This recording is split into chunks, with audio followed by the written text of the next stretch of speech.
apakah benar nih angkatan muda ini terjebak di fanatisme tokoh? Ada materialisme atau kemudian hedonisme, justru dia ini akan melemahkan semangat solidaritas. Sudah saatnya kepemimpinan OMS sekarang dipegang oleh generasi muda.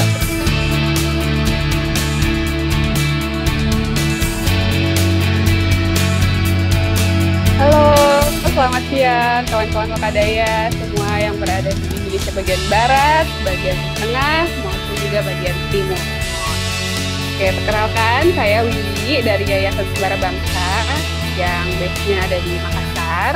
Hari ini saya akan menjadi moderator yang selama 90 menit ke depan akan menemani teman-teman dalam acara pelatihan dan peningkatan kapasitas.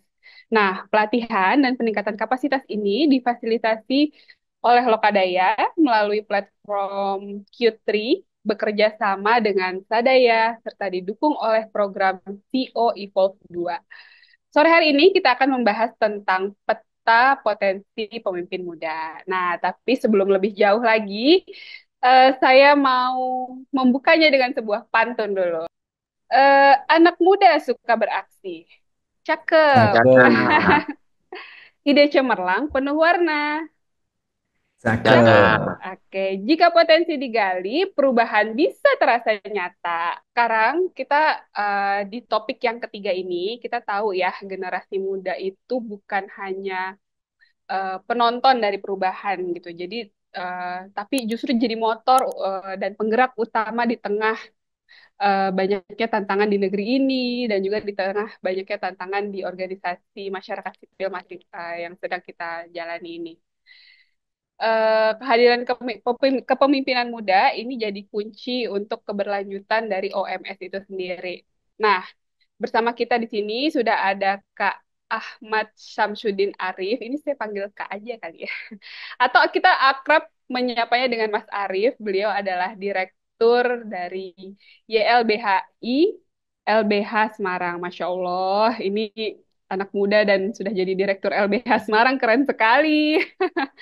Oke, baik dan tidak hanya Mas Arif siang hari ini, tapi ada juga Bang Is atau Bang Ahmad Iskandar dari Jejaring Mitra Kemanusiaan. Oke, terima kasih Kak Wiwi atas penyambutannya.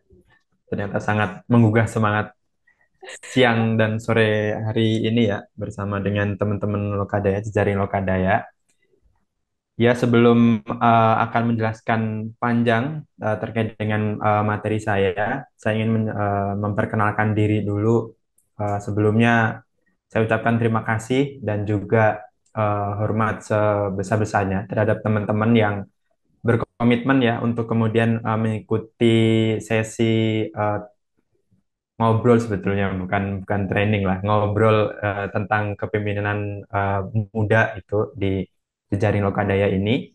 Di tengah situasi kondisi teman-teman pasti hari Jumat dan kemudian waktunya sore adalah waktu yang kemudian kita tunggu-tunggu untuk segera pulang liburan weekend ketemu keluarga gitu ya, tapi kemudian kita masih harus ngobrol panjang, memikirkan kondisi kita, memikirkan negara kita seperti itu. Ini hal yang sangat kemudian perlu diapresiasi.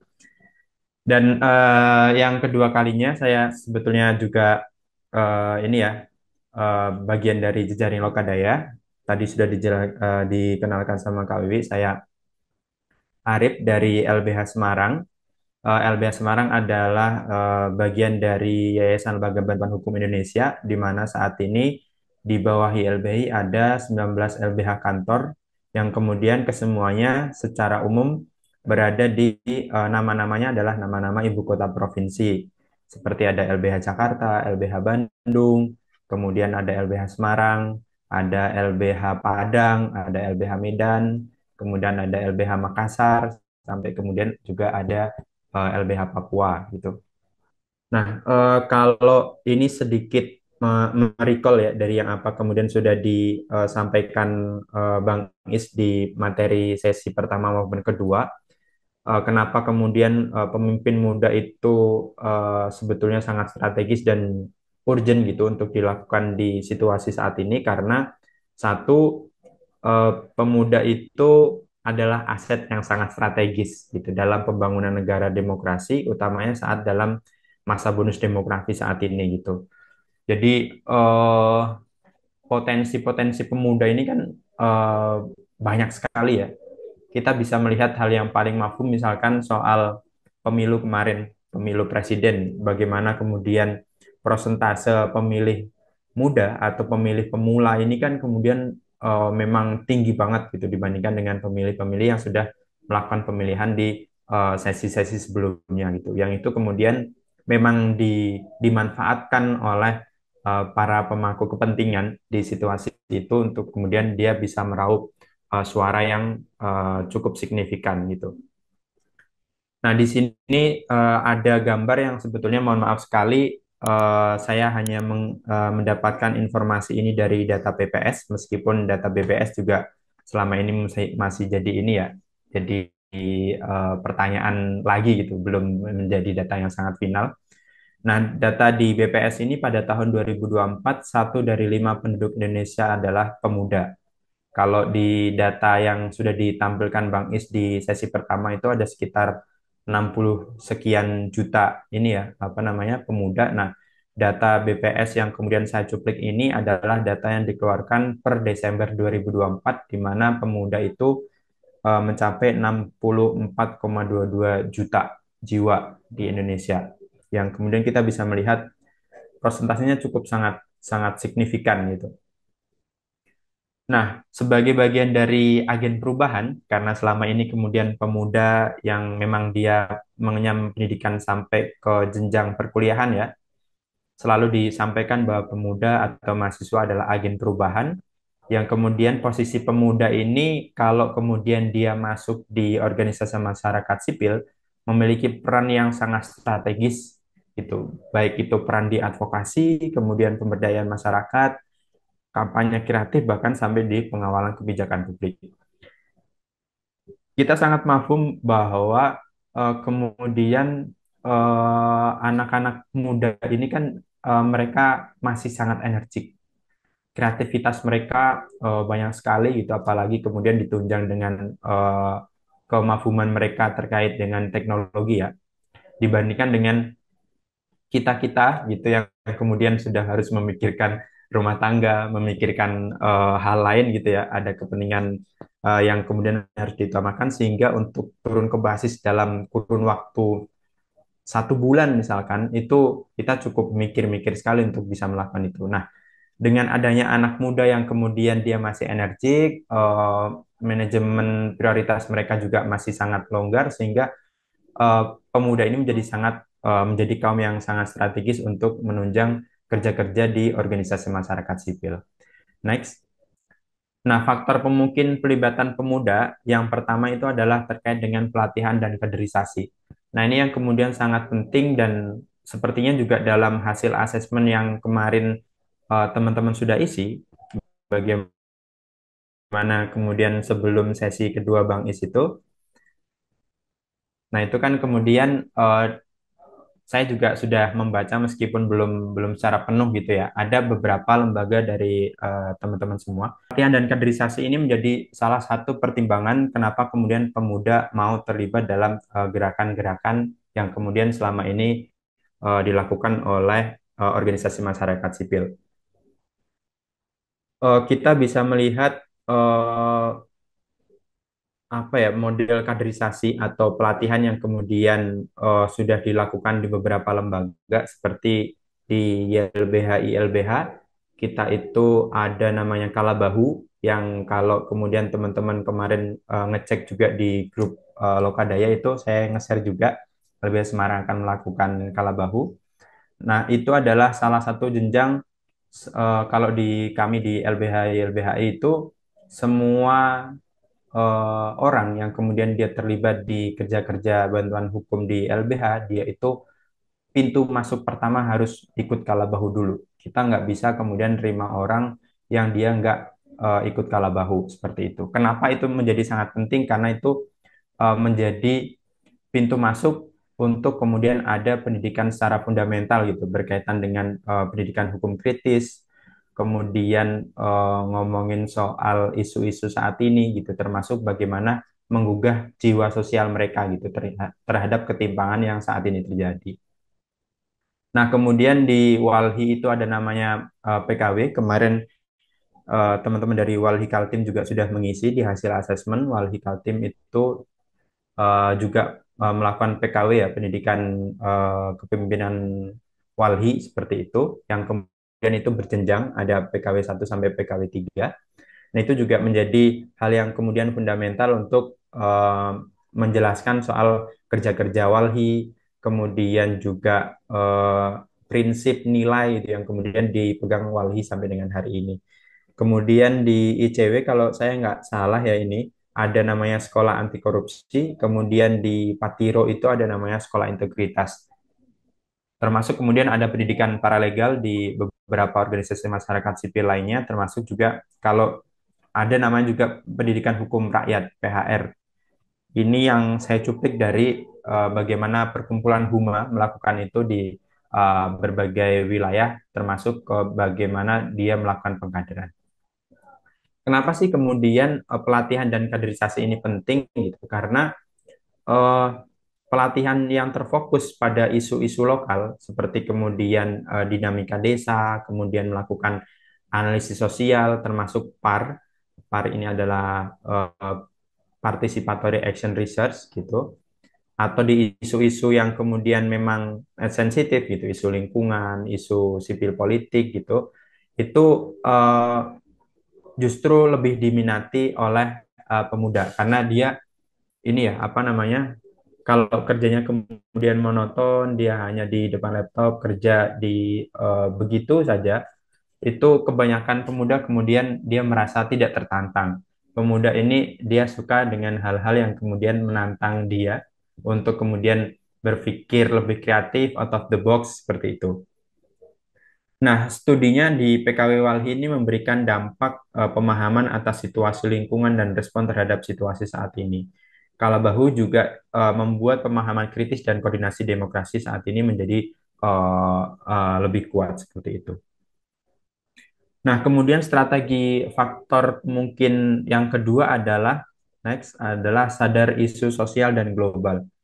Kita bisa melihat bahwa teman-teman yang kemudian memang muda, informasinya ini lebih cepat dibandingkan kita yang kemudian masih tergagap soal teknologi dan media sosial seperti itu ya, tanpa bermaksud untuk melakukan judgement kepada teman-teman ya, tapi saya sendiri juga merasakan itu. Gimana? Karena pemuda ini memiliki kesadaran kritis terhadap isu global seperti perubahan iklim, kemudian isu perdamaian, isu geopolitik seperti itu, kemudian isu pembangunan berkelanjutan, seperti halnya kampanye-kampanye internasional ya, bagaimana kemudian di eh, Community of Parties atau COP di COP 26, kemudian COP 27 yang kemarin di Mesir seperti itu. Kemudian gerakan-gerakan yang memang gerakan urban seperti aliansi Zero Waste gitu, advokasi soal sampah itu justru kemudian memang diminati oleh pemuda. Kenapa? Karena memang dia sadar isu secara global gitu. Apalagi kemudian memang isu-isu global ini ditunjang ya dengan kampanye yang memang mumpuni gitu.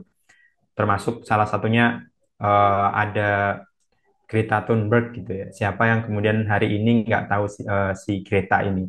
Dia itu adalah sosok pemuda yang kemudian memang saat ini menjadi sorotan ya, karena isu dia ngomongin soal climate change, ngomongin soal energi, kemudian terakhir kemarin dia juga ngomongin soal isu Palestina. Nah, itu kemudian juga menjadi perhatian secara publik. Nah, karena apa namanya, gerakan atau kemudian ketertarikan pemuda terhadap isu-isu global seperti ini itu sebetulnya juga eh, menjadi potensi untuk bisa kita manfaatkan mereka ke gerakan-gerakan kita yang saat ini sudah kita bangun gitu. Nah, relevansinya kesadaran ini dapat dimanfaatkan untuk mendorong pemuda menjadi pemimpin yang kemudian dia paham soal situasi global dan juga dia sangat paham sekali untuk menarik itu menjadi isu lokal yang bisa diperbincangkan baik itu oleh masyarakat maupun oleh sesama jejaring OMS itu sendiri. Nah, kemudian yang ketiga, selanjutnya adalah berkaitan dengan akses teknologi dan media sosial.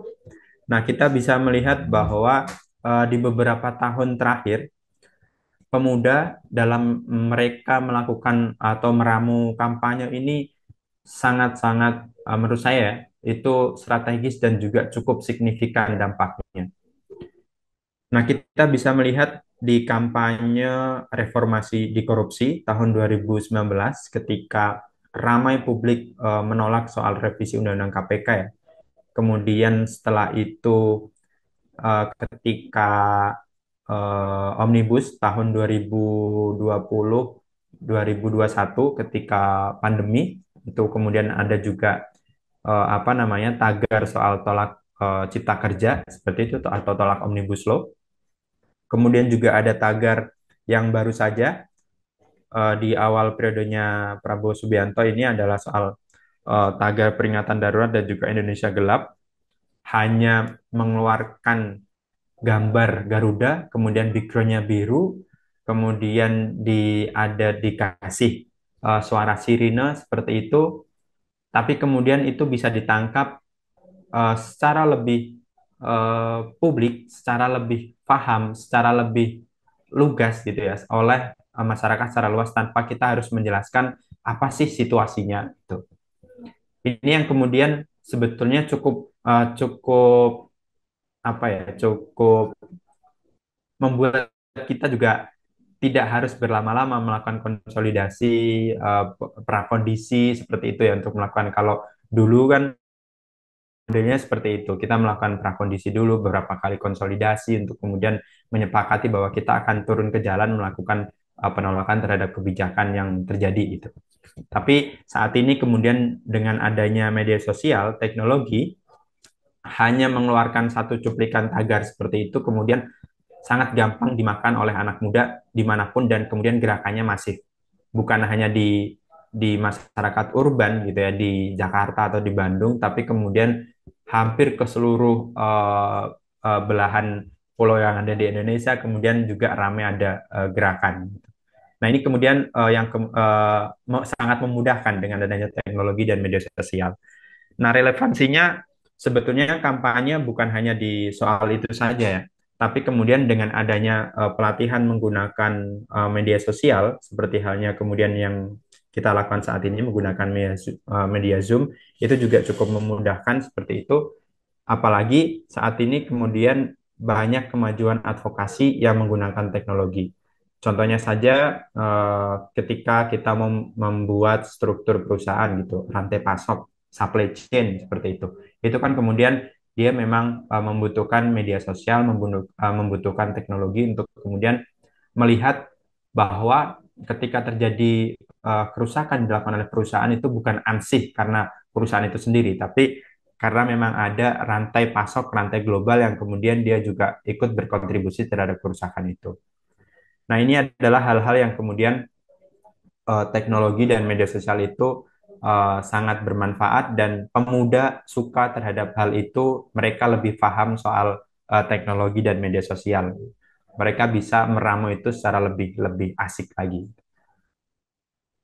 Nah, kemudian next selanjutnya adalah soal dukungan kebijakan dan kelembagaan. Kalau tadi kita melihat secara eksternalnya gitu ya, tapi juga kita harus lihat bahwa infrastruktur kelembagaan ini penting untuk menjawab tantangan perkembangan zaman saat ini gitu dengan adanya bonus demografi tadi ya. Pemuda ini mereka juga sangat paham soal anti kekerasan seksual, kemudian mereka juga paham soal apa namanya mental health, apalagi sekarang ya isu-isu Gen Z itu soal mental health, kemudian mood swing, burnout gitu, itu adalah hal-hal yang kemudian mereka alami saat ini gitu. Nah, di situasi yang seperti itu, kita juga, lembaga juga harus mampu memfasilitasi itu. Meskipun saya sendiri juga belum sebagai generasi, apa ya, saya berarti ya, generasi milenial, ini saya juga masih belajar gitu untuk memahami Gen Z ini seperti apa sih gitu terhadap tadi itu isu-isu mereka. Makanya infrastruktur kelembagaan itu penting. Bagaimana lembaga itu menjamin soal ragam gender, bahwa lembaga itu juga keras terhadap kekerasan seksual gitu ya, menolak terhadap kekerasan seksual yang terjadi di lembaga itu harus tegas terkait dengan hal itu. Kemudian lembaga menjadi ruang aman, ruang nyaman bagi siapapun, khususnya bagi pemuda. Ini juga menjadi ketertarikan mereka untuk bisa bergabung menjadi bagian dari gerakan kita yang kemudian sudah kita lakukan saat ini.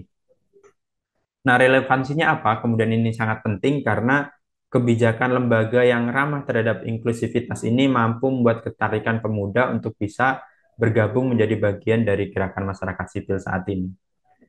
Karena mereka memang sangat eh, itu tadi ya, mereka sangat care soal mental health, soal mood swing, burnout itu, sehingga itu penting banget lembaga juga harus siap terkait dengan situasi itu.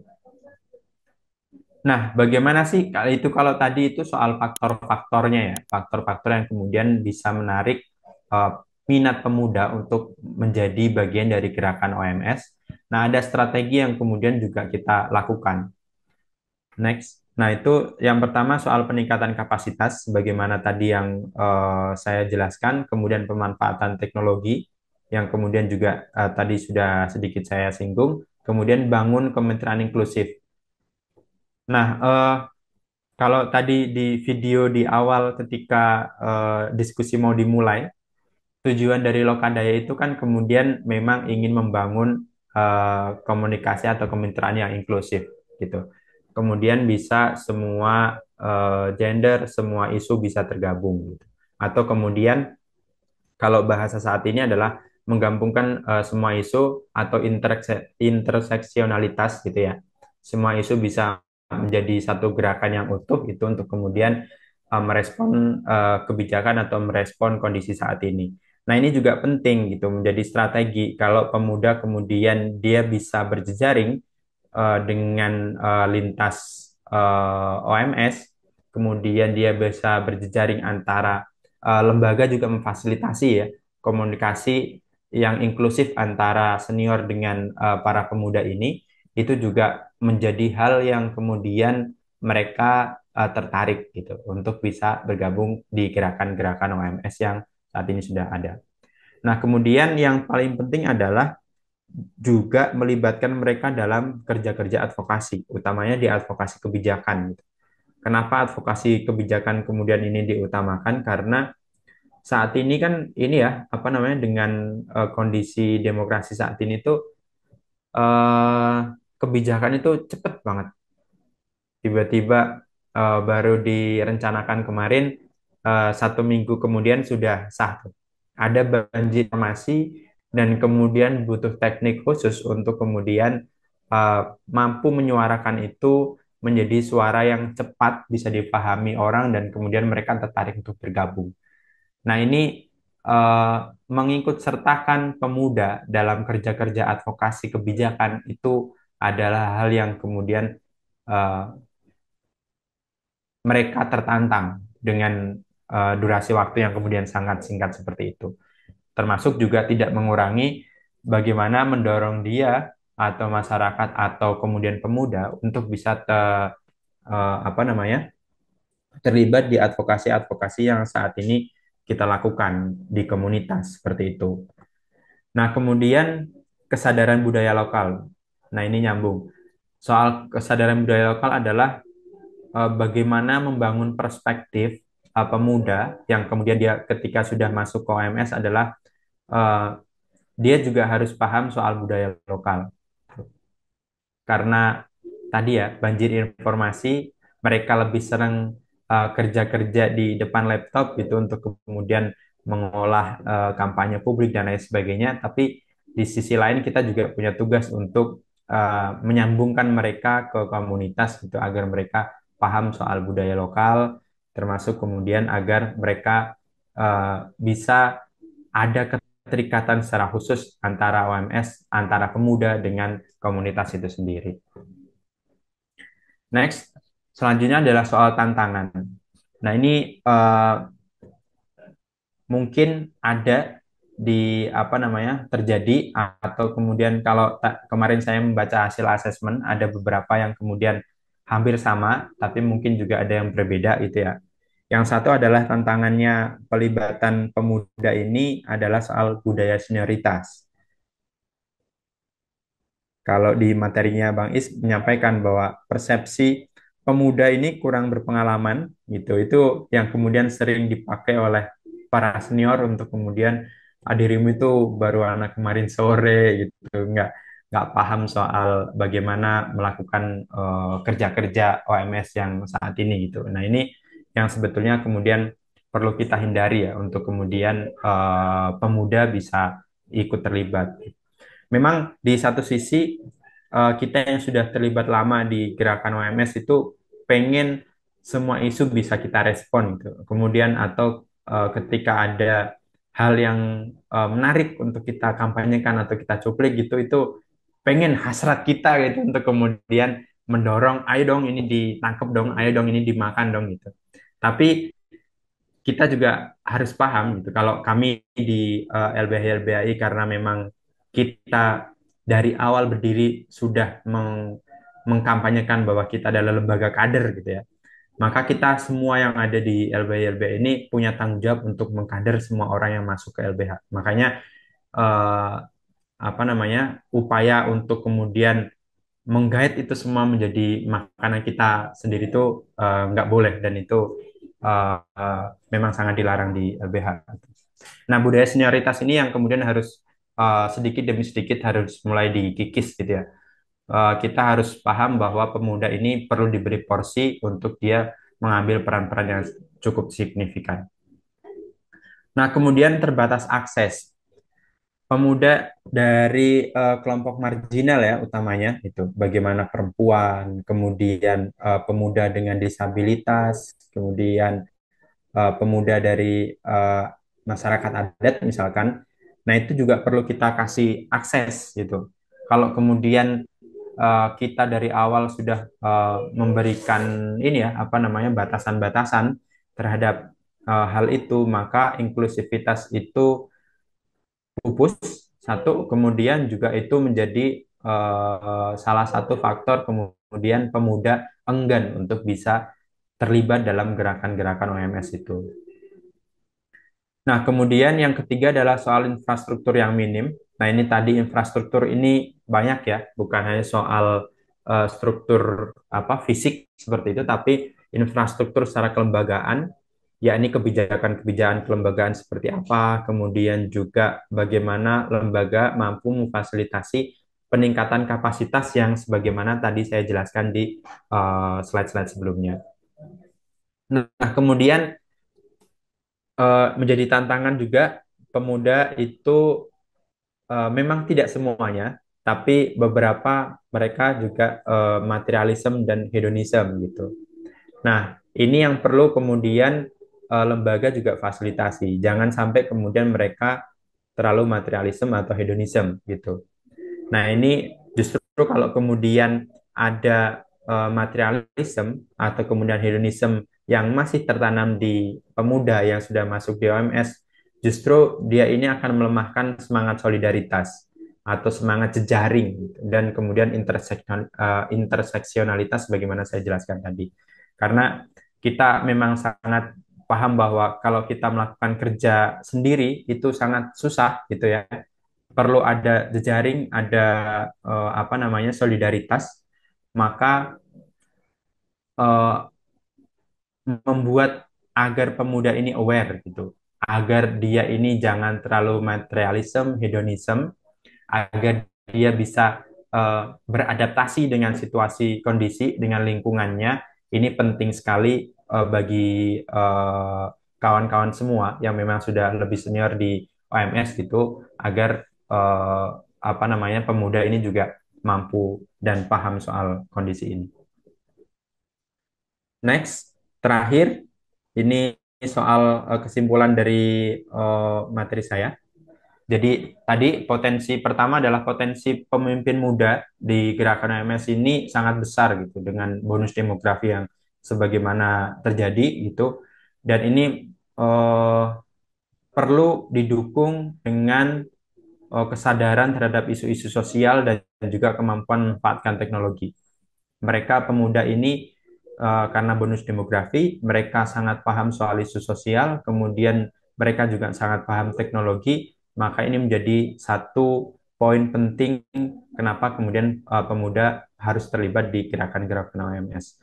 Yang kedua adalah ada tantangan budaya senioritas, kemudian keterbatasan akses mereka terhadap jejaring, terhadap akses informasi, pengetahuan bahkan, dan kemudian pembungkaman kebebasan berekspresi. Nah, itu perlu diatasi melalui strategi yang inklusif dan berkelanjutan. Kebebasan berekspresi ini tidak hanya kemudian dilakukan oleh pemerintah, tapi bagaimana lembaga yang kemudian juga tidak paham soal atau kemudian memang masih menerapkan budaya yang senioritas tadi, kebebasan berekspresi ini kan juga jadi tantangan gitu ya. Nah, kemudian dengan pendekatan yang tepat, pemimpin muda atau anak-anak muda ini sebetulnya dapat menjadi motor penggerak perubahan sosial dan pembangunan nasional melalui OMS itu sendiri. Jadi pendekatan yang kemudian memang tadi soal peningkatan kapasitas mereka, kemudian kita juga eh, ini ya fasilitasi infrastruktur kelembagaan menjadi lembaga yang nyaman bagi siapapun tadi itu menjadi salah satu faktor kemudian pemuda mau untuk terlibat dalam gerakan-gerakan OMS. Yang terakhir, faktor pemungkin seperti pendidikan, kemudian akses teknologi, kemitraan antar generasi, dukungan kebijakan, dan jaringan kepemudaan ini dapat dimaksimalkan untuk meningkatkan keterlibatan mereka di gerakan OMS yang saat ini sudah berjalan. Ah, ini langsung ada dapat tanggapan nih dari em, Kak Waklim Pekat Indonesia. Pemuda memang lebih cepat tanggap perkembangan teknologi dan mereka lebih eksklusif dan pemuda kadang bentar, pemuda kadang masih karena masih muda jadi lebih mudah untuk berubah dan masih mencari identitas. Jadi lebih eh, rentan dan cepat berubah kalau ada hal baru yang mereka dapat. Sehingga pemuda harus belajar seperti air dan mengalir. Ah, ini mungkin mau disampaikan Kak Waklim nih. Bisa open mic kah biar lebih asik nih daripada saya bacain. Lanjut aja Mbak, bacakan aja Mbak, itu barangkali memang Oh, siap. Sehingga pemuda harus belajar seperti air mengalir dan tidak memaksakan pemuda itu lebih prioritas. Karena biarkan pemuda menjalani dunianya sebagai senioritas, kita hanya bisa memfasilitasi pemuda untuk menjalani proses agar mereka matang dan punya kapasitas. Sehingga layak untuk melanjutkan estafet untuk menjalani OMS di negeri ini. Mungkin ada tanggapan dulu nih dari Arif sebelum masuk ke ini ada Mas Panji mau raise hand. Iya, aku sepakat dengan Mbak Waklim ya. Memang pemuda ini kan tadi dan mungkin juga disampaikan di materi Bang E sebelumnya gitu. Dia ini suka hal yang menantang gitu. Dia pengen terhadap isu-isu baru gitu. Dia sebetulnya sebel gitu kalau pemuda ini diminta untuk kerja yang monoton gitu. Nah, ini kemudian memang benar, satu sisi ada semangat itu, tapi di sisi yang lain kita juga harus paham kalau kemudian dia sudah sangat banjir informasi, kemudian dia akan mengalami mental health tadi gitu. Karena dia sudah dapat banyak informasi, dia akan capek gitu.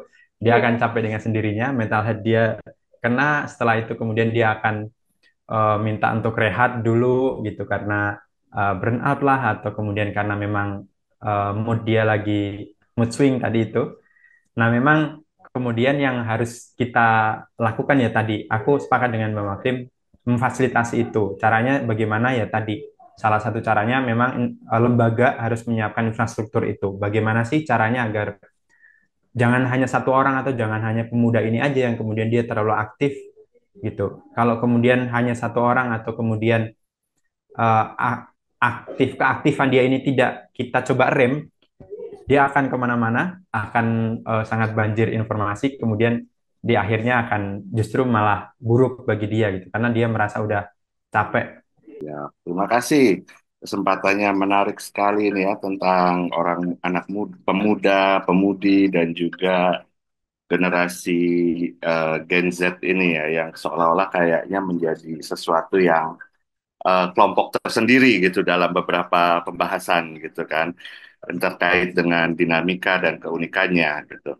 Nah, saya ada beberapa pertanyaan mungkin ya, Mas Nurdin, terkait dengan kayak belakangan ini kalau kita lihat OMS mengadakan kegiatan-kegiatan lapangan gitu kan yang sifatnya panas-panasan katakanlah gitu turun ke jalan atau apa itu kok kayaknya sedikit yang mau terlibat gitu kan. Apakah karena skincare mahal atau karena apa saya kurang tahu juga kan. Tetapi kalau kita lihat di sosial media mereka begitu aktif gitu dan gencar gitu. Kalau dilihat dari data-data yang kebetulan saya juga sedang mempelajari fenomena itu gitu kan. Data-data itu terkait dengan aktivitas mereka di sosial media itu sangat tinggi. Tetapi jika diajak untuk masuk ke dalam sebuah OMS yang yang sudah ada nama gitu kok kayak enggan masuk dalam struktur. Itu mungkin yang pertama. Apa ya kira-kira masalahnya? Gapnya itu apa gitu di dalam itu? Gitu itu yang pertama. Yang kedua, apakah mekanisme hedon itu tadi atau apa karena tidak melihat kayak tadi Kak Waklim ini sudah bilang bahwa kok kayaknya nggak ada keberlanjutan ya kerja di OMS itu gitu kan kerja sosialnya apa gitu kan. Bagaimana saya bisa memenuhi kebutuhan dan lain sebagainya mungkin mungkin tadi sempat disebut oleh Mas Arief di sesi pemaparan itu yang pertama yang kedua seringkali kita melihat di dalam tayangan televisi ya terkait dengan diskusi-diskusi kritis gitu. Justru anak muda ini kadang seolah-olah kayak terjebak dalam fanatisme berlebihan, sehingga susah untuk melihat realita yang lain gitu di dalam konteks perbedaan pendapat. Dan kadang apakah saya nggak tahu ya, mungkin saya masih senior karena saya tergolong pemuda akhir kali ya. Itu kadang kayak apa ya saya kurang tahu apakah memang tingkat kematangan emosional atau behaviornya gimana sehingga narasi-narasi yang kadang dibawa itu justru malah mendegradasi pemuda itu sendiri dalam konteks tertentu. Ini saya tidak mengeneralisasi dan berusaha tidak melakukan labeling ataupun spek spek pada isu tertentu, hanya kayaknya kita semakin terjebak dalam fanatisme penokohan terhadap individu-individu itu gitu kan. Apakah itu kaderisasi ataukah itu sebuah pengukungan dari konteks cara berpikir yang lebih kritis gitu. Ini mungkin saya perlu dengar pendapat dari Mas Arief sebagai yang masih muda juga gitu.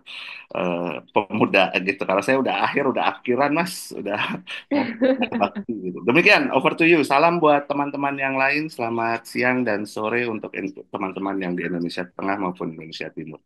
Terima kasih. Oke. Over to you. Ya, terima kasih Mas Panji. Pertanyaannya ada dua. Yang pertama, soal kemudian pemuda itu justru lebih aktif di media sosial, itu juga benar. Aku sepakat dengan Bang Panji gitu ya.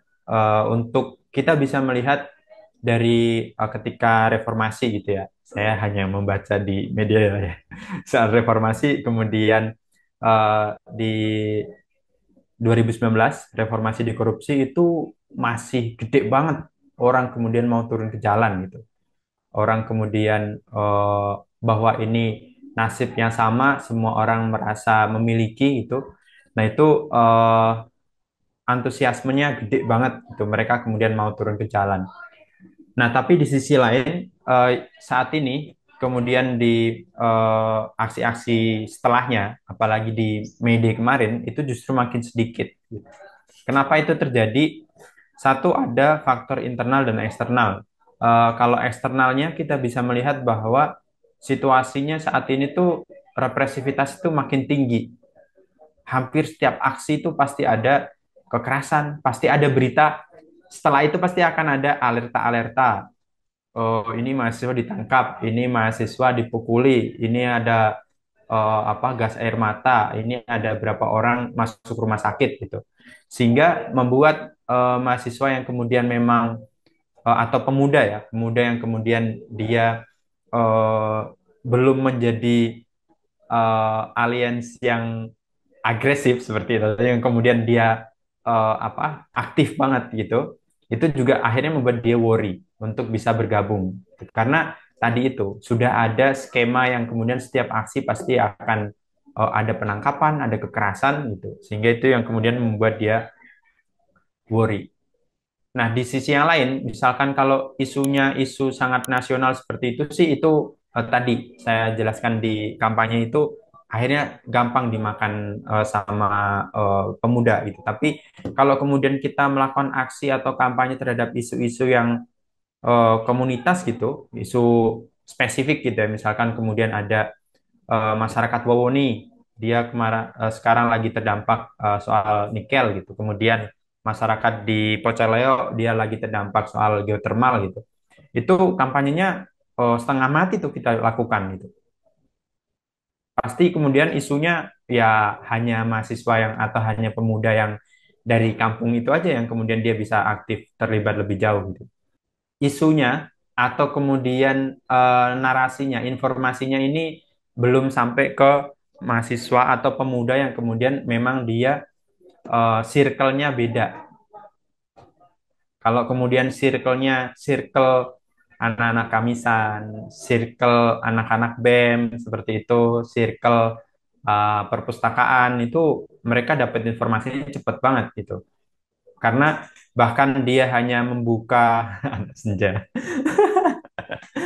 Atau karena kalau kemudian anak-anak yang memang dia sudah terlibat di kamisan dan lain sebagainya, itu benar sekali tuh informasi yang dia masuk ke media sosial dia itu adalah eh, memang circle informasi kita.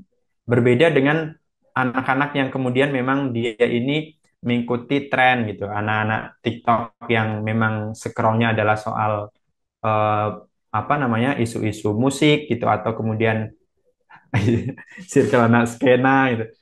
Nah, itu anak-anak senja. Nah, itu kemudian kan memang yang muncul di media sosial dia adalah soal galau gitu ya.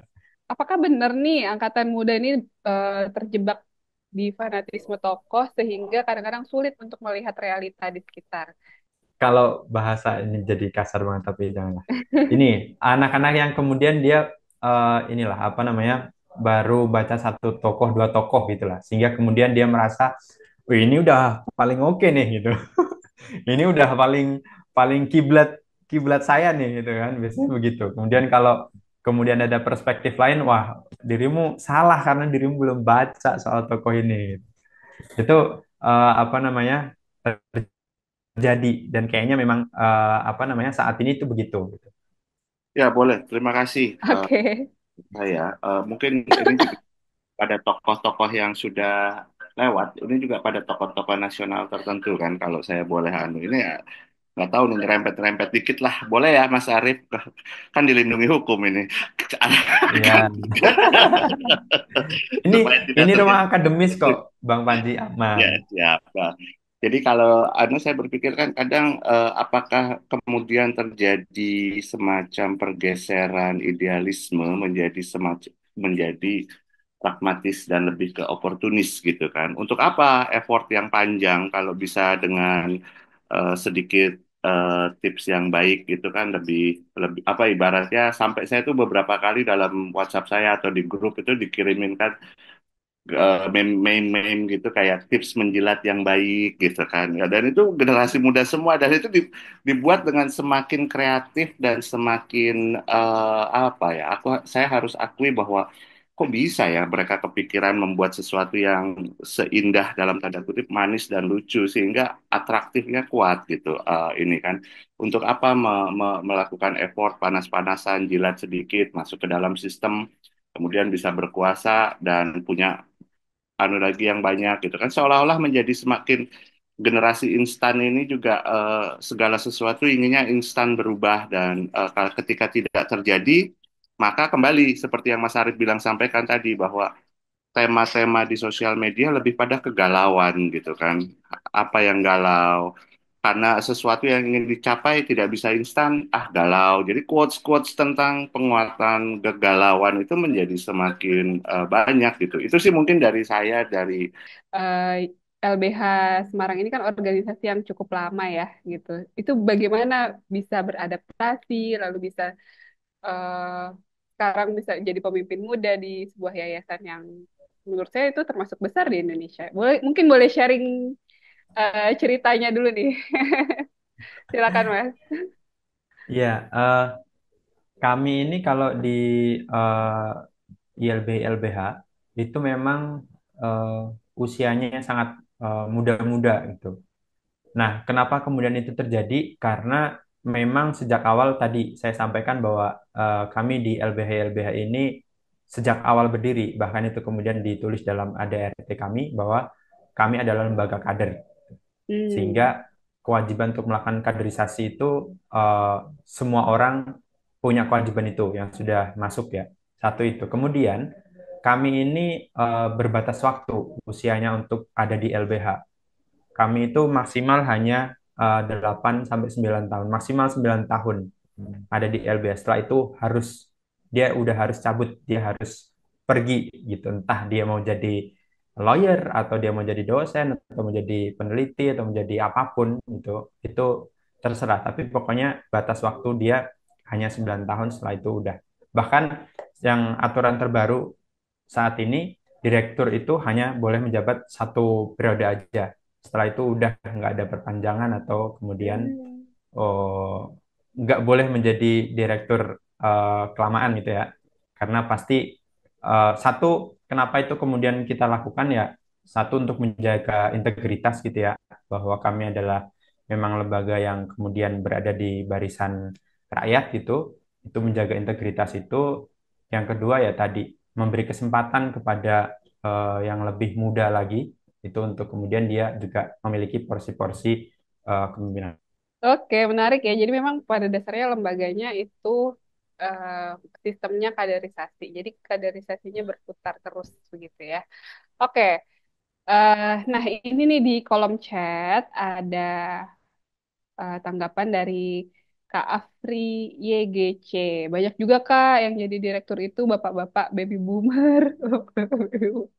Yang punya patron yang keras, menekan, sementara pegawainya banyak yang Gen Z dan milenial yang sangat menjaga eh, mentalnya sehingga banyak yang keluar masuk.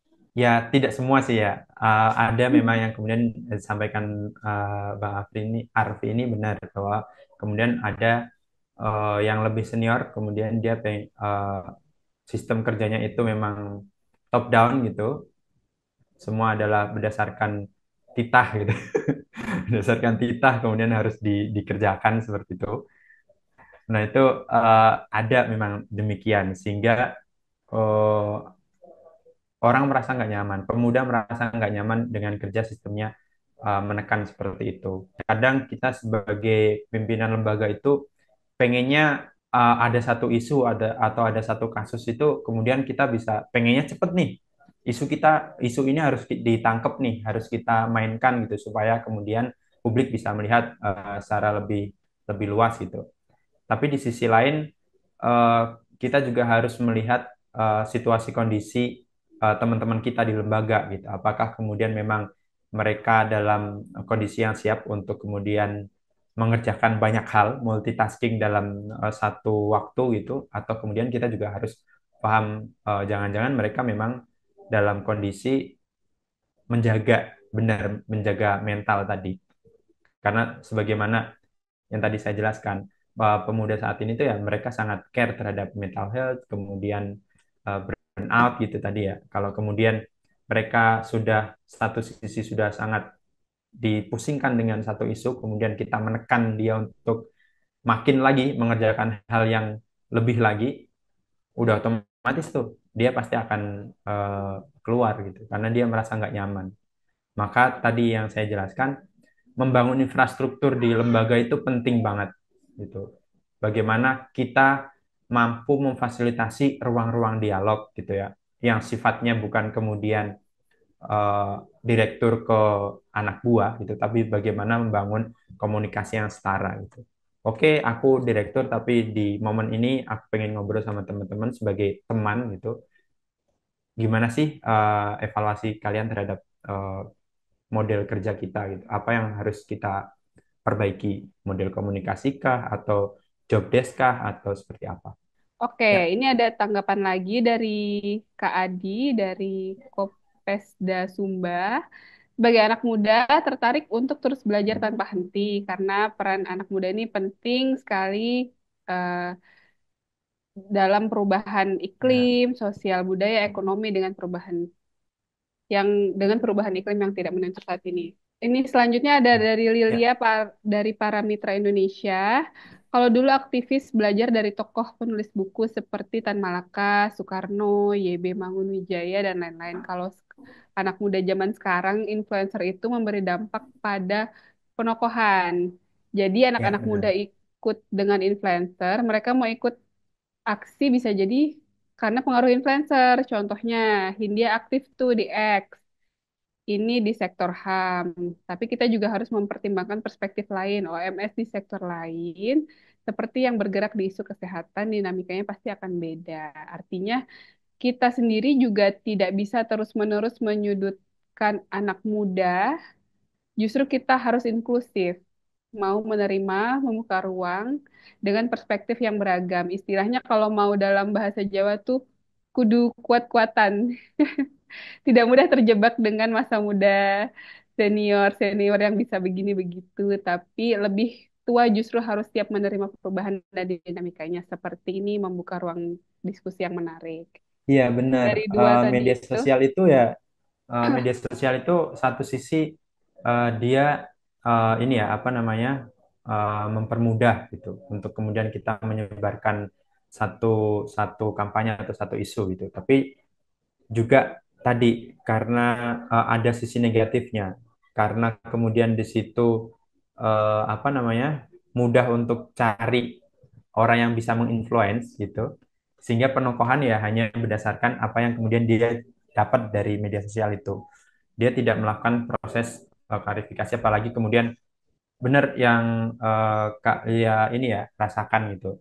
Anak-anak sekarang untuk membaca buku Das Kapital itu pasti juga akan mikir-mikir lagi buku setebal itu kapan nih mau baca itu pasti dia akan mencari informasi yang lebih memudahkan utamanya sekarang memang anak-anak anak muda kan seneng ini ya dia modelnya video gitu video singkat gitu menjelaskan soal Das Kapital ini seperti apa sih atau kemudian eh, tokoh ini kayak gimana sih itu nah sehingga kalau kemudian ada influence yang apa memanfaatkan metode itu dan kemudian si pemudanya tidak melakukan ini ya apa namanya berpikir kritis untuk kemudian melakukan mendialogkan apa yang dia temu dengan orang lain atau kemudian dengan referensi yang lain yang terjadi akan jadi penokohan buta gitu dia akan kemudian melihat satu orang ansi itu sebagai satu-satunya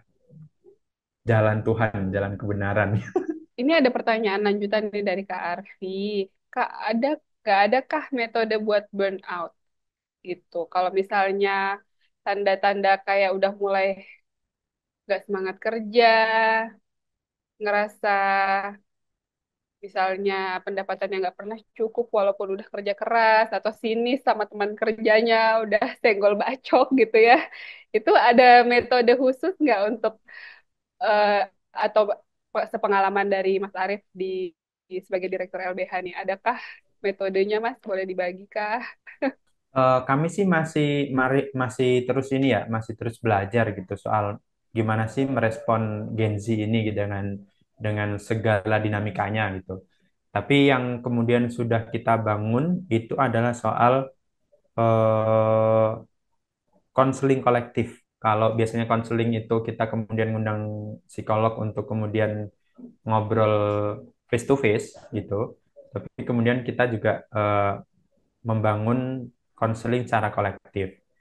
Sejauh ini sih kita belum sampai kemudian mengundang psikolog ya, tapi kemudian kita membangun ruang tadi, membangun ruang dialog, ketemu semuanya, tapi di situ bukan lagi ada forum bahwa aku di sini masih pimpinan nih, dirimu masih bawahanku gitu, enggak, tapi ya udah kita bikin ruang setara di sini, sudah nggak ada jabatan direktur, kepala operasional dan lain sebagainya.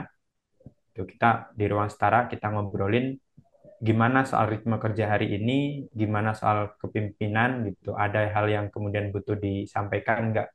Boleh. Teman-teman yang kemudian dia nangani kasus soal kekerasan seksual, Mm-mm. oh itu apa namanya, mental health mereka pasti akan kena banget.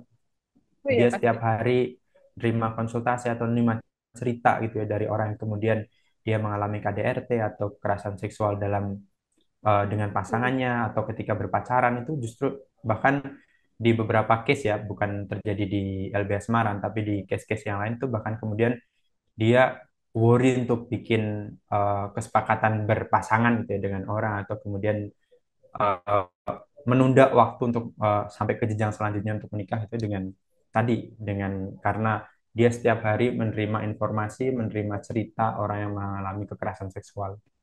Oh iya, tadi sedikit pas tadi dengar tentang AI ya, menarik kalau memang segala sesuatu ditarik dengan AI, karena eh, khawatirnya adalah teori konspirasi gitu ya misalnya. Jadinya AI itu ditanamkan satu pemahaman tertentu yang kemudian membuat semua pemikiran menjadi satu dalam konteks ketika memahami sebuah pemikiran dari buku gitu kan.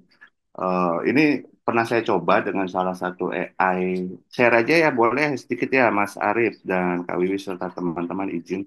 Salah satu AI dari negara tertentu itu saya coba pakai ketika saya tanya tentang politik pemerintahannya, dialihkan dengan mari kita membahas soal isu yang lain gitu kan. Itu satu gitu kan.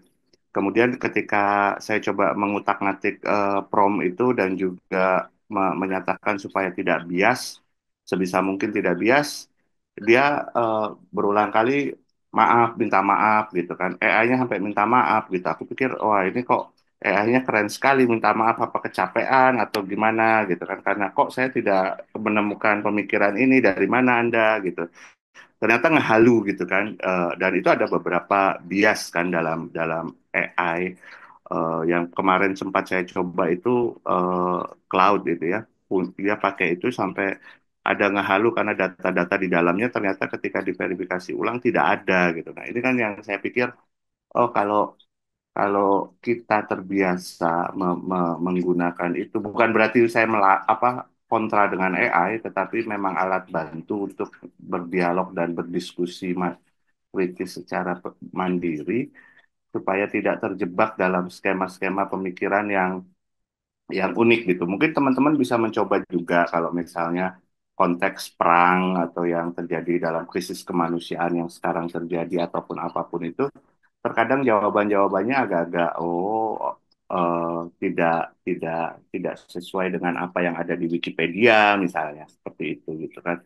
Nah ini kan khawatirnya menjadi satu pemikiran tertentu yang justru apakah ada kesengajaan dalam tanda kutip untuk memang menjadikan satu pemikiran lurus, lempeng yang yang ibaratnya sesuai dengan aturan yang ada aja. Itu aja tadi saya tentang yang saya sampaikan terkait hal itu gitu kan. Di mana anak muda memang sekarang span concentration-nya hanya mungkin 30 detik, habis itu wah udah berat nih materinya. Oh, berat dari mana sih, kok kayaknya diskusi kita masih ringan-ringan aja gitu kan. Ya perasaan gitu kan. Oke, kita harus memperhatikan. Tadi saya sepakat ada inklusivitas di situ, tidak melihat dan membedakan di situ. Tetapi makin ke sini kok makin ke sana gitu kan. Apakah nanti kita terjebak antara inklusivitas atau memanjakan dalam tanda kutip hal-hal yang mungkin perlu sedikit bahwa kalau Bung, hidup itu tidak semanis quotes yang disampaikan, quotes itu tidak menyelesaikan masalah hidup gitu kan. Saya sepakat Kak Arif ya, kalau memang dalam isu-isu kekerasan itu memang cukup menguras energi dan dibutuhkan mentalitas yang ekstra gitu, extraordinary. Apalagi kalau misalnya itu konteks selain konteks kekerasan, pertemanan gitu kan, jokes bapak-bapak atau kata anu, aduh kok kasar sih ngomongnya gitu kan. Perasaan kita masih biasa deh. Oh ya udah, oke baik, kita mengurangi hal tersebut. Nah ini kan transisi-transisi yang sepakat orang tua juga perlu untuk lebih menjadi humanis gitu. Tapi di satu sisi saya khawatir humanisme dan kritis kita itu terbangun oleh artificial, bukan sesuatu yang sifatnya pencarian yang sukma dan ragawi. Bahasanya apa sih, berat banget. Efek kopi ini kayaknya kurang kopi saya ke Arif. Mohon izin saya lanjut ke kopi dulu aja. Terima kasih. Lanjut. Memang di satu sisi teknologi itu memudahkan itu, sangat memanjakan. Tapi di sisi yang lain tadi, eh, dan itu juga kita rasakan gitu ya, penggunaan AI itu satu sisi dia memudahkan kita untuk bikin analisis dan lain sebagainya. Tapi kita juga sebetulnya harus filter, benar yang disampaikan Bang Panji gitu, bahwa kadangkala ada informasi yang atau kemudian data yang dia sampaikan itu nggak sesuai.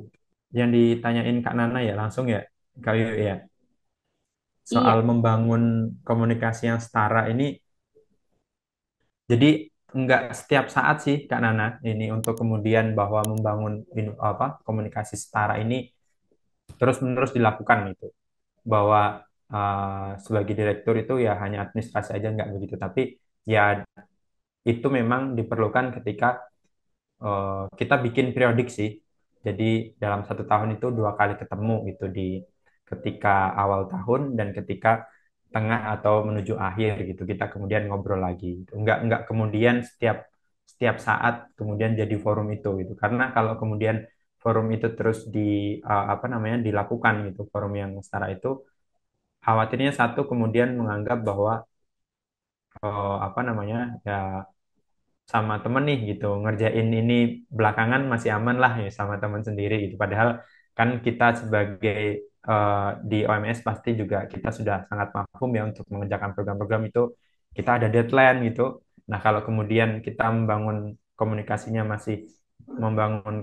yang setara Kak, syukur kalau kemudian yang kita ajak ngobrol dia paham gitu bahwa membangun komunikasi yang setara ini ya untuk agar kerja ini nggak merasa kayak tertekan gitu, menjadi ruang yang nyaman, aman gitu. Tapi kalau pahit-pahitnya justru kemudian dia merasa terlalu nyaman dengan hal itu, kemudian aku ngerjain ini besok aja lah meskipun deadline-nya hari ini, pasti dia juga akan memaafkan. Itu kan hal yang menurutku fatal ya kalau begitu ya.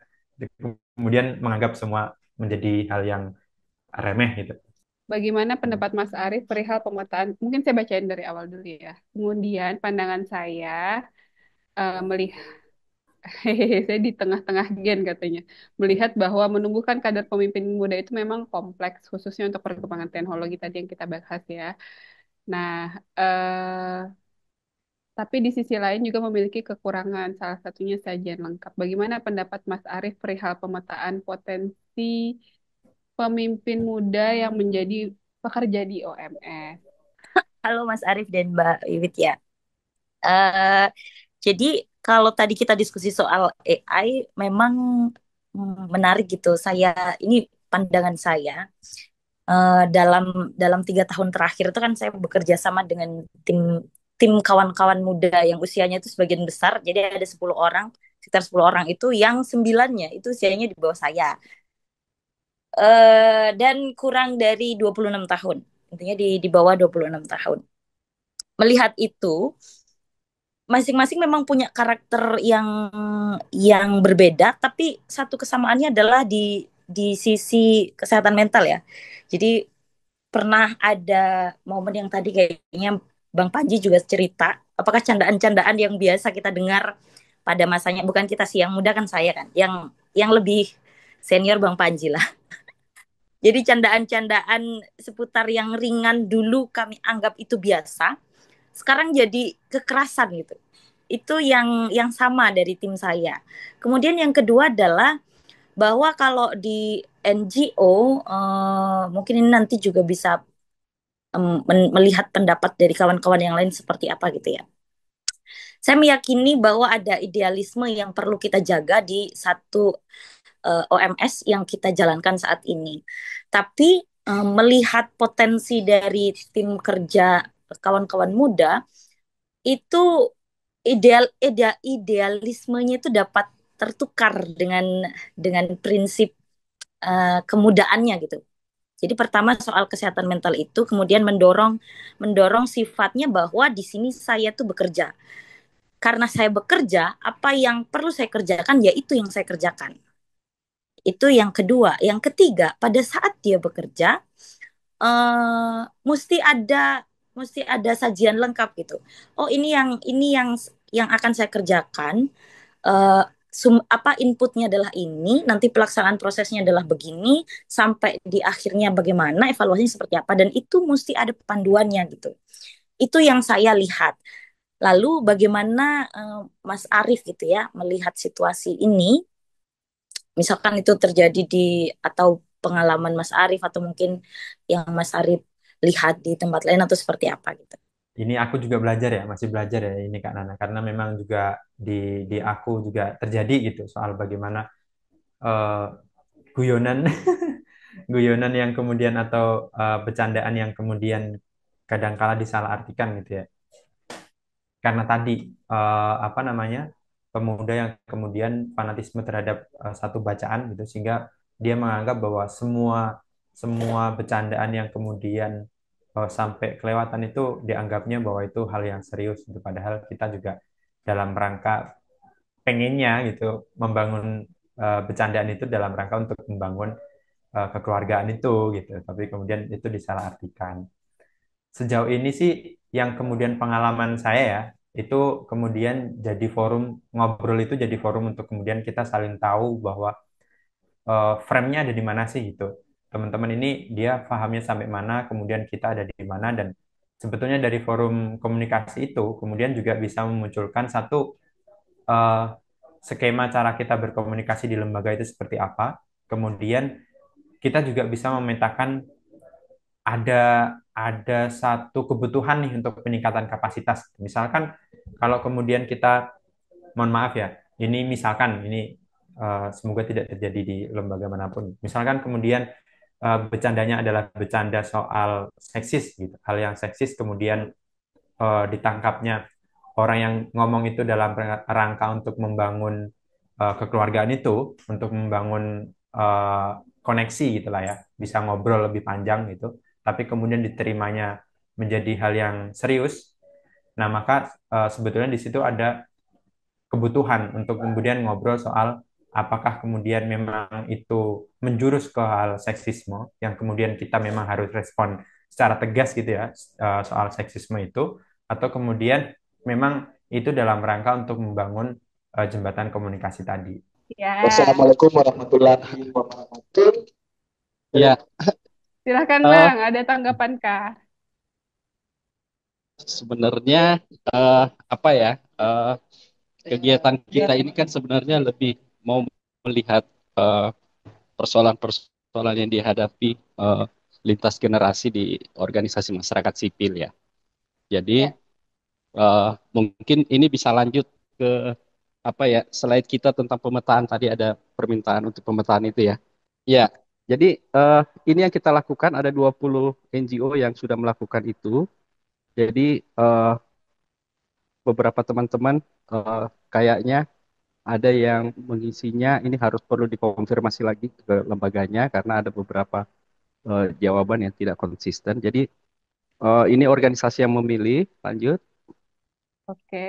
yang mengisi form. Ya, kemudian ini usia organisasinya itu yang terbesar itu yang paling eh, lama memang masih didominasi oleh NGO-NGO yang cukup punya histori ya, seperti PKB, kemudian ada yang satu di atas eh, Ada PKBI Yayasan sama Yayasan Yayasan Para Para Mitra. Mitra.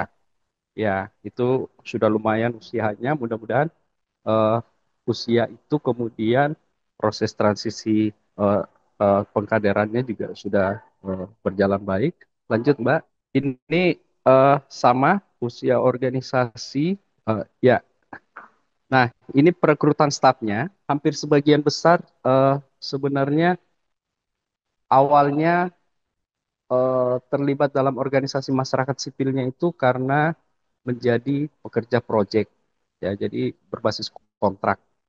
Jadi karyawan berbasis kontrak yang kemudian kalau ini tidak memiliki mekanisme pengkaderan yang baik, maka after kontrak yakin saja staf itu akan tidak bisa selamanya berada di organisasi. Ini menjadi kendala kita tersendiri. Ada beberapa proyek juga yang tidak bisa mengexisting staf kita di lembaga ya. Ini menjadi problem organisasi masyarakat sipil juga. Eh, Perlu juga menjadi perhatian, saya kira. Lanjut. Nah, kemudian ini bicara tentang komposisi gender, masih dominan eh, pada eh, hampir, kalau di rata-rata sebenarnya hampir sama ya, tapi kalau dilihat rata-ratanya ini dominan sebenarnya ada pada eh, perempuan ya. Jadi saya lihat memang eh, pengamatan kami tentang peluang kerja untuk gender itu memang saat ini memang peluang kerja perempuan lebih lebih besar dibanding laki-laki ya, karena mungkin ada beberapa jenis pekerjaan yang membutuhkan jenis kelamin tertentu. Ini kaitannya dengan eh, komposisi generasi. Jadi hampir sebagian besar melihatnya bahwa eh, apa masih terjadi gap besar eh, generasi ya. Masih juga ada baby boomer yang biru-biru itu sebenarnya harapan kita sebenarnya angka-angka ini sudah tidak, warna ini sudah tidak muncul, tapi ternyata masih ada. Eh, Kemudian yang saya amati yang lain bahwa sebenarnya 20 NGO yang organisasi masyarakat sipil yang terdaftar dalam hal ini sebenarnya hampir sebagian besar sudah siap dalam proses transformasi organisasi. Jadi ini menurut saya sudah uh, memperlihatkan situasi yang baik. Nah, selanjutnya ini kaitannya dengan jenis kelamin jenis kelamin pimpinannya ini masih tetap dinominasi laki-laki, walaupun tadi uh, gender perempuan mendominasi pada komposisi karyawan ya di dalam secara umum. Usia pemimpin organisasi juga ternyata yang dominasi itu yang 46 ke 55. Nah, ini memprihatinkan ini untuk transformasi generasi kita. Jadi hanya 15% yang bicara tentang angka usia 26 sampai 35 tahun. Ini usia reproduktif yang masuk dalam kategori bonus demografi Indonesia. Ini untuk apakah organisasi lembaga memiliki batas kerja pimpinan? Ada sebagian besar yang eh, menjawabnya dibatasi, tapi masih ada angka 35% yang terjadi tidak terjadi pembatasan. Nah, ini eh, ada beberapa NGO yang ya saya ceritakan di awal, dari pertama berdirinya NGO tersebut atau OMS tersebut sampai saat ini direkturnya masih itu juga, tidak berubah-berubah ya. Jadi ini menjadi perhatian buat eh, kita bagaimana kemudian ini harus segera ditransisikan ke generasi berikutnya. Lanjut, lanjut aja. Ini lanjut. Yang apakah organisasi memiliki mekanisme? Nah, ini yang penting nih. Hampir sebagian besar mengatakan bahwa 55% itu ada, ya. Tetapi di slide selanjutnya kita lihat, nah, model kaderisasinya banyak yang tidak tahu modelnya. Banyak yang tidak bisa menyebutkan modelnya. Ya, ada beberapa teman-teman yang mengisi tidak tahu modelnya. Tapi ada beberapa, misalnya Yayasan Embun Pelangi itu, kaderisasi dilakukan mulai dari teman, anak muda, yang volunteerism sistemnya, kemudian komunitas dampingan juga mulai dilibatkan. Ya. Ada beberapa juga mengisinya rekrutmen dari relawan, kemudian staf yang sudah mendapatkan peningkatan kapasitas. Jadi model kaderisasi itu seperti materi saya yang kedua, itu ada beberapa model yang dilakukan oleh organisasi masyarakat sipil. Misalnya ada sistem pengkaderan yang kemudian itu dilakukan secara konsisten, maka itu disebut sebagai sistem pengkaderan. Kalau hanya dilakukan by project, menurut saya itu belum bisa disebut sebagai uh, sistem pengkaderan yang digunakan oleh organisasi. Walaupun memang kendala kita ya ada beberapa organisasi uh, donor yang kemudian tidak lagi mencantumkan berminat untuk berinvestasi pada peningkatan kapasitas NGO. Ini ketika organisasi lembaga ada budaya pengetahuan, ini absolut ya angkanya. 100% mengatakan bahwa ada proses uh, sharing knowledge di organisasi masing-masing. Ini sangat menggembirakan angkanya ya. Jadi salah satu model dari regenerasi sebenarnya atau pengkaderan itu adalah bagaimana budaya saling belajar, budaya saling transfer pengetahuan itu terjadi di dalam organisasi secara kontinu. Ketika uh, pertanyaannya adalah apakah pemimpin muda memiliki potensi dalam uh, mandat estafet kepemimpinan, sebagian besar mengatakan sudah waktunya nih kalau dilihat dari bahasanya. Saya simpulkan bahwa dari semua lembaga yang mengisi ini, hampir sebagian besar mengatakan bahwa sudah saatnya kepemimpinan OMS sekarang dipegang oleh generasi muda. Kira-kira Ya, seperti apa tuh? ya. Kalau saya begini ya, Pak, saya melihatnya secara umum. Jadi kacamatanya begini. Ketika proses budaya berbagi pengetahuan dan model kaderisasi tidak terjadi di dalam organisasi, maka eh, ini akan memunculkan antitrust lintas generasi. Jadi generasi yang dulu itu kemudian tidak akan mempercayakan eh, hal-hal strategis dari organisasi tersebut untuk dilanjutkan sama generasi berikutnya. Ini eh, akan muncul gap itu. Nah, sekarang apakah generasi yang sekarang kemudian harus lebih aktif? Itu ya memang sudah zamannya menurut saya. Apalagi mereka dengan eh, keahlian-keahlian khusus yang dimiliki, terutama pada yang itu tadi ya diskusikan tentang IA, kemudian eh, teknologi dan sebagainya. Karena itu menjadi domainnya anak-anak zaman sekarang tuh. Sehingga ya mungkin organisasi sekarang harus melihat bahwa potensi kaderisasinya itu harus difasilitasi dengan bagaimana kita merebranding organisasi tersebut berbasis teknologi juga. Ini harus berjalan karena jangan sampai semangat pemimpin mudanya ada, tapi kemudian ideologi organisasinya kemudian tidak menjawab tantangan-tantangan kebutuhan mereka. Nah, itu yang menurut saya harus dikerjakan pada dua area itu. Oke, ya.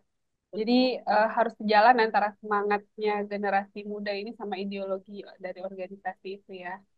Untuk bisa menyamakan jalan atau sejalan ini tuh perlu komunikasi. Mungkin tadi sempat disampaikan juga beberapa kali sama Bang Arif itu kalau perlu komunikasi terbuka, perlu ada forum-forum diskusi yang lebih banyak lagi gitu. Itu gimana, Bang? Ya, ini salah satu eh, apa ya eh, bottleneck komunikasi di organisasi ketika bicara generasi baby boomer dan generasi. Karena masih ada kesenjangan tuh, masih ada staf yang baby boomer dan kemudian ada yang sudah Gen Z. Pasti akan terjadi eh, koordinasi yang satu over skill, yang satu selalu dinilai sebagai masih kurang jam terbang gitu di kacamata mereka gitu. Sehingga ya ini kalau menurut saya sebenarnya perjuangan teman-teman untuk membongkar eh, konstruksi ini itu saya pikir harus bersifat gerakan bersama. Jadi jangan berjuang sendiri di organisasinya, kemudian organisasinya ya seperti mengkudeta lah organisasi apa generasi yang lama untuk diduduki oleh generasi sekarang. Ya seperti itu modelnya. Jadi kita akan membuat sebuah gerakan bersama, bagaimana kemudian secara bertahap kita meyakinkan generasi-generasi yang sekarang memimpin atau yang usianya lebih tua itu kemudian mau dengan yakin itu memberi kesempatan kepada generasi sekarang. Jadi kalau dilakukan sendiri di antar generasi itu, di organisasi tersebut, saya kira kekuatannya akan sedikit kurang, daya ungkitnya kurang kuat gitu ya. Salah satu output dari diskusi 6 seri kita ini sebenarnya adalah teman-teman di OMS yang masuk kategori eh, generasi mudanya, itu kemudian nanti kita akan berdiskusi panjang, kemudian membuat skala-skala prioritas apa yang mau dilakukan di setiap lembaga, kemudian mulai dijalankan sampai pada kesimpulan bahwa mereka sudah mendapat kepercayaan penuh dari pemimpin zaman sekarang yang sudah bersedia memberikan mereka kepercayaan penuh untuk memimpin organisasi masyarakat sipilnya. Ya, oke, sepakat sih. Jadi memang ini nggak bisa hanya satu dua orang saja dalam satu organisasi ya untuk membangun eh, apa namanya gerakan ini. Jadi memang harus bersama-sama, terus diikuti juga dengan kebijakan dari organisasi. Pemimpinnya juga perlu mendukung gitu, jajaran pemimpinnya. Teman-teman, minggu depan datang lagi ya, kita akan ngobrol tentang strategi pemberdayaan. Oke, silakan dibuka kameranya, kita akan foto bersama. Oke, terima kasih banyak teman-teman, waktunya sore hari ini senang sekali bisa banyak berdiskusi tentang angkatan muda. Semoga ini bisa menjadi inspirasi buat teman-teman di OMS masing-masing tentang regenerasi angkatan muda. Oke, sampai jumpa minggu depan.